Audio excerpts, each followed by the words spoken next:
नमस्ते मेरे प्यारे दोस्तों।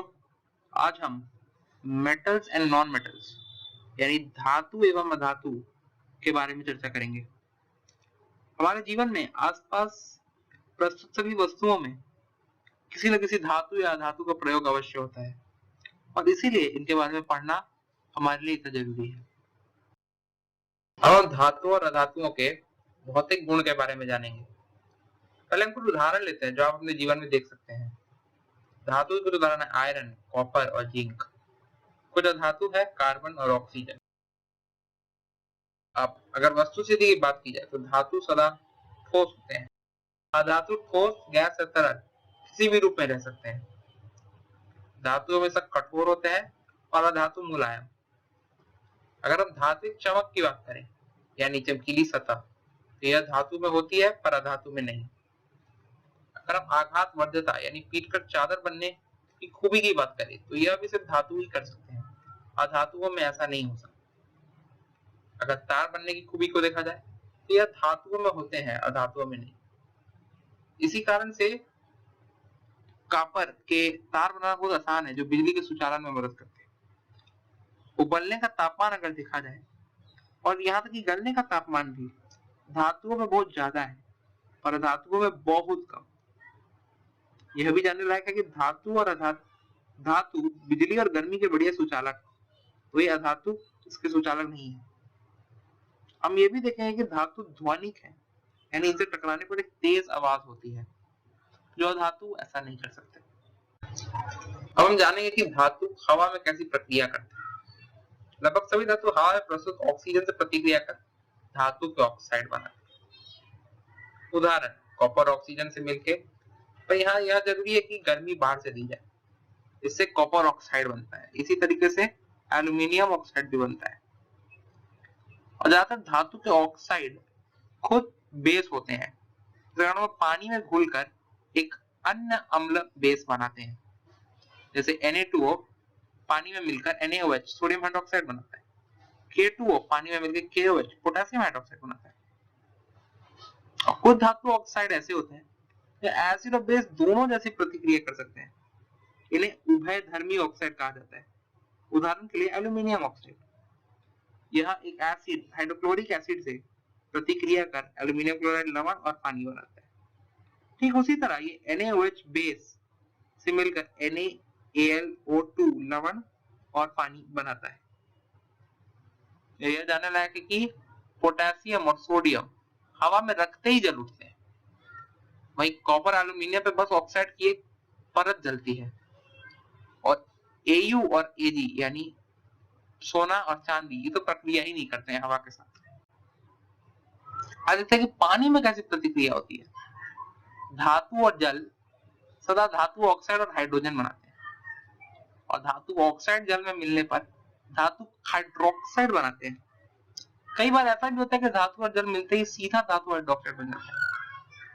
उदाहरण के लिए सोडियम और पोटेशियम का पानी में प्रतिक्रिया या NaOH और KOH बनाती है। यह प्रतिक्रिया किसी भी स्थिति में हो सकती है, ठंडे पानी, साधारण पानी, गर्म पानी। कैल्शियम हाइड्रोक्साइड ठंडे पानी में नहीं बना सकता, पर साधारण और गर्म पानी में जरूर बना सकता है। वही मैग्नीशियम हाइड्रोक्साइड पानी में तभी बन सकता है जब हम गर्म पानी का प्रयोग लें। और एल्यूमिनियम और आयरन ये तो इतना कम रिएक्ट करते हैं कि बस पानी के भाप में ही ये अपने ऑक्साइड का रूप ले सकते हैं। और कॉपर, गोल्ड और सिल्वर ये तो पानी में प्रतिक्रिया ही नहीं करते। अब देखते हैं कि धातु और अम्ल यानी एसिड कैसी प्रतिक्रिया करते हैं। मुख्य रूप से धातु और अम्ल मिलकर एक लवण और हाइड्रोजन गैस की उत्पत्ति करते हैं। उदाहरण देख सकते हैं मैग्नीशियम, एल्यूमिनियम, जिंक और आयरन के। ये हाइड्रोक्लोरिक एसिड अम्ल से मिलकर magnesium chloride, aluminium chloride, zinc chloride और आयरन क्लोराइड बनाते हैं। अगर उनको प्रतिक्रियाशीलता के क्रम में सजाएं तो हमें ऐसा कुछ क्रम मिलेगा: मैग्नीशियम, एल्यूमिनियम, जिंक, आयरन। फिर से यहाँ पे कॉपर, सोना और चांदी ये प्रतिक्रिया ही नहीं करते। अब हम जानते हैं कि एक धातु अन्य धातुओं के लवण से कैसे प्रतिक्रिया करती है। हमने विस्थापन प्रतिक्रिया के बारे में पहले पढ़ा है। यह भी एक विस्थापन प्रतिक्रिया ही है। एक ज्यादा प्रतिक्रियाशील धातु एक कम प्रतिक्रियाशील धातु को उसके लवण से विस्थापित कर देता है। जैसे मैग्नीशियम को कॉपर सल्फेट के घोल में डाला जाए, मैग्नीशियम सल्फेट बनता है। उसी तरह से जिंक सल्फेट और आयरन सल्फेट भी बन सकता है। इससे हमें यह समझ में आता है कि मैग्नीशियम, जिंक और आयरन कॉपर से ज्यादा प्रतिक्रियाशील है, इसलिए आप कॉपर को विस्थापित कर सकते हैं। अगर हम प्रतिक्रियाशीलता के अनुसार धातुओं को सजाएं तो हमें एक सक्रियता श्रेणी प्राप्त होती है, जो कुछ इस प्रकार है। हम देखते हैं कि कॉपर, मरकरी, सिल्वर और गोल्ड इस श्रेणी में सबसे ज्यादा नीचे है और इसीलिए ये काफी कम स्थितियों में ही प्रतिक्रिया करते हैं। वही पोटेशियम और सोडियम ये सबसे ऊपर है, तो इनको कुछ ज्यादा स्थिति का प्रॉब्लम नहीं है, ये किसी भी स्थिति में प्रतिक्रिया कर सकते हैं। अब हम जानते हैं कि पता लगाते हैं कि धातु और अधातु के बीच के यौगिक कैसे बनते हैं। उदाहरण के लिए कार्बन डाइऑक्साइड। हमें पता है कि हर तत्व नोबल गैस की स्थिति में आना चाहता है और धातु ऐसी स्थिति में इलेक्ट्रॉन देकर पहुंचते हैं और धातु ऐसी स्थिति में इलेक्ट्रॉन लेकर। उदाहरण के लिए सोडियम। सोडियम के सबसे बाहरी शेल में एक इलेक्ट्रॉन है। अगर अपना इलेक्ट्रॉन बाहर दे दे तो नोबल गैस का रूप ले लेता है। ठीक उसी तरह क्लोरीन। क्लोरीन एक इलेक्ट्रॉन लेके नोबल गैस के रूप में आ जाता है। तो NaCl लवण बनने में यही होता है, Na अपना एक इलेक्ट्रॉन क्लोरीन को देता है और दोनों इसी प्रकार खुशी खुशी रह सकते हैं। यही हो सकता है MgCl2 के उदाहरण में। वही Mg नोबल गैस बनने के लिए 2 इलेक्ट्रॉन देता है और क्लोरीन एक ही इलेक्ट्रॉन देता है।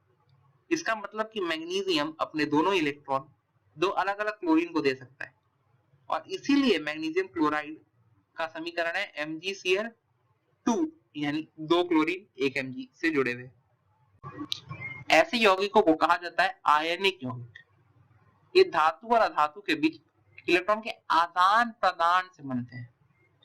क्योंकि ये आयन विपरीत चिन्ह के हैं, इससे इनके कारण आकर्षण बहुत तेज होता है। ये यौगिक ठोस होते हैं और उनके गलने उबलने का तापमान भी बहुत ज्यादा होता है। एक और चीज जानने लगे, ये पानी में आसानी से घुल जाते हैं।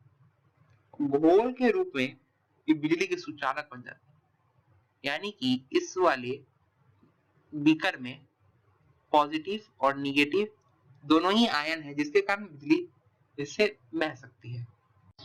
धातुओं की प्राप्ति। धरती की ऊपरी परत में पाए जाने वाले तत्वों को खनिज कहा जाता है और ये खनिज जिन्हें निकाल कर लाभ हो उन्हें अयस्क कहा जाता है और अयस्क पर अशुद्धियों को गैंग कहा जाता है। इन शब्दों को जानना काफी जरूरी है। धातुओं की प्राप्ति 3 भाग में होती है। समृद्धिकरण यानी गैंग को अलग करना, रिडक्शन से धातु निकालना। रिडक्शन इसलिए जरूरी है क्योंकि ये धातु ऑक्साइड या सल्फाइड के रूप में जमीन के अंदर रहते हैं, इससे शुद्ध धातु निकालना जरूरी है। परिष्करण यानी रिफाइनिंग, यानी बचे कुचे अशुद्धियों को निकालना। सक्रियण क्रम में ऊपर में प्रस्तुत धातु को विद्युत अपघटन से निकाला जाता है। बीच वाले को कार्बन के उपयोग से और सबसे नीचे यानी गोल्ड और सिल्वर ये तो प्राकृतिक अवस्था में ही उपस्थित रहते हैं। धातु की प्राप्ति का एक चार्ट है जिसके बारे में हम सभी चीज अब धीरे धीरे जानेंगे। सक्रियता श्रेणी में नीचे वाले धातुओं का निष्कर्षण। ये सबसे कम प्रतिक्रियाशील होते हैं। ज्यादातर तो ऐसी प्राकृतिक रूप में निकाला जा सकते हैं और कुछ सल्फाइड और ऑक्साइड के रूप में रहते हैं। इन्हें गर्म करने से ही धातु प्राप्त हो जाता है। उदाहरण के लिए मरकरी सल्फाइड, जो गर्म करके मरकरी ऑक्साइड बनता है और यह और गर्म करने पे मरकरी धातु को बाहर निकाल देता है। इसी तरह से कॉपर सल्फाइड कॉपर ऑक्साइड बनाता है और कॉपर ऑक्साइड और कॉपर सल्फाइड ये दोनों प्रतिक्रिया कर कॉपर धातु बना देते हैं। अब सक्रिय श्रेणी के बीच में धातुओं का कैसे निष्कर्षण किया जाता है। कुछ उदाहरण है जिंक, लेड, कॉपर, मैंगनीज। ये सल्फाइड या कार्बोनेट के रूप में पाए जाते हैं। जो सल्फाइड के रूप में पाए जाते हैं उन पे भर्जन प्रक्रिया की जाती है, यानी ऑक्सीजन के उपस्थिति में इन्हें गर्म किया जाता है। इससे बनेगा जिंक ऑक्साइड और सल्फर डाइऑक्साइड। तो जो कार्बोनेट के रूप में रहते हैं उन पर निस्तापन प्रतिक्रिया की जाती है, यानी बिना ऑक्सीजन के उन्हें गर्म किया जाता है। इससे भी बनता है जिंक ऑक्साइड और कार्बन डाइऑक्साइड। अब यहाँ जो ऑक्साइड के रूप में जो धातु निकले, इस पे कार्बन का प्रयोग किया जाता है, इससे कार्बन मोनोऑक्साइड बन जाता है। फिर धातु से ऑक्सीजन निकलकर धातु अलग से बाहर निकल जाता है। यह जानने लायक है कि हम कार्बन के जगह कई अन्य धातुओं को भी प्रयोग कर सकते हैं, जैसे सोडियम, एल्यूमिनियम, कैल्शियम। इसमें विस्थापन प्रतिक्रिया का प्रयोग किया जाता है। उदाहरण के लिए मेरे पास मैंगनीज का डाइऑक्साइड है। अगर आप एल्यूमिनियम का प्रयोग करें जो इससे ज्यादा प्रतिक्रियाशील है, तो एल्यूमिनियम हाइड्रोक्साइड और मैंगनीज धातु निकल जाता है। इसे थर्मिट प्रतिक्रिया कहा जाता है क्योंकि इसमें बहुत गर्मी निकलती है और इस प्रक्रिया का प्रयोग कई जगह किया जाता है। इसके बारे में हम आगे के क्लासों में जानेंगे। अब हम देखेंगे सक्रियता श्रेणी में ऊपर वाले धातु का निष्कर्षण कैसे होता है। कुछ उदाहरण है सोडियम, पोटेशियम और कैल्शियम। इन धातुओं के लवण से विद्युत अपघटन से निकाला जाता है। विद्युत यानी बिजली का प्रयोग। धातु कैथोड पे निकलता है इस प्रक्रिया में और अधातु एनोड पर। उदाहरण हम लेते हैं कि इस तरल में सोडियम क्लोराइड है, इससे हम एक बैटरी के द्वारा बिजली पास करते हैं। हम देखेंगे कैथोड पर सोडियम धातु जमा होने लगता है, वही एनोड के पास क्लोरीन गैस के बुलबुले बनने लगते हैं। इन दोनों को यहाँ पे अलग किया जा सकता है और सोडियम धातु काफी शुद्ध रूप में इसमें प्राप्त होता है। पहले दिए गए प्रक्रियाओं से हमने धातु को निकाल तो लिया है और उसमें से अशुद्धियां निकालना बाकी है, जो कुछ रह गए। इसी प्रक्रिया को परिष्करण कहते हैं। हम मुख्यतः विद्युत अपघटनी परिष्करण का प्रयोग करते हैं। विद्युत यानी बिजली का प्रयोग। हम अशुद्ध धातु को एनोड बनाते हैं और शुद्ध धातु की पतली सी परत को कैथोड बनाते हैं। हम उस धातु के लवण को इलेक्ट्रोलाइट बनाते हैं, यानी वह तरल जिस सर्किट में है। जब हम बिजली पास करते हैं इस सर्किट से, तो एनोड पे प्रस्तुत जो अशुद्ध धातु होता है वह इस इलेक्ट्रोलाइट में चला आता है और फिर इस इलेक्ट्रोलाइट में तैरकर वह कैथोड की तरफ आता है, जहां पे शुद्ध धातु की एक पतली सी परत थी। इस कारण से कैथोड की परत और मोटी होती जाती है, यानी इसमें और शुद्ध धातु आने लगता है और एनोड की परत पतली होती जाती है। एनोड के नीचे हम देखते हैं कि कुछ अशुद्धियां जमा हो जाती हैं, यही है एनोड मड। सारी अशुद्धियां यही आकर गिर जाती हैं। अब हम जानेंगे जंग लगने के बारे में।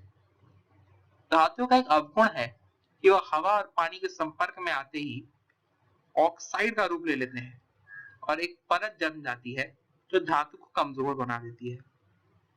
ऐसा ही कुछ हुआ है इस पुरानी स्कूल बस के साथ। इसका ध्यान नहीं रखा गया और इसकी परत पर जंग जमा हो गई है। अब यह बस किसी काम की नहीं रही। इससे बचने का तरीका है कि या तो धातु को पेंट करके रखा जाए या उसमें जिंक की परत चढ़ा दी जाए जिसपे जंग बहुत कम लगता है, या फिर मिश्रातु बनाया जाए। एक धातु को गलाकर उसमें दूसरे धातु डालने पर मिश्रातु बनता है और मिश्रातु पर आसानी से जंग नहीं लगता। मिश्रातुओं का प्रयोग हमारे जीवन में कई जगह होता है। उदाहरण के लिए कॉपर और जिंक को मिलाने से पीतल मिश्रातु बनता है, जिसका प्रयोग हमारे जीवन में कई जगह है। धन्यवाद। हमारा मेटल्स और नॉन मेटल्स यानी धातु और धातु के साथ वाला सफर खत्म हुआ। उम्मीद है कि आपको इसमें अवश्य मजा आया होगा।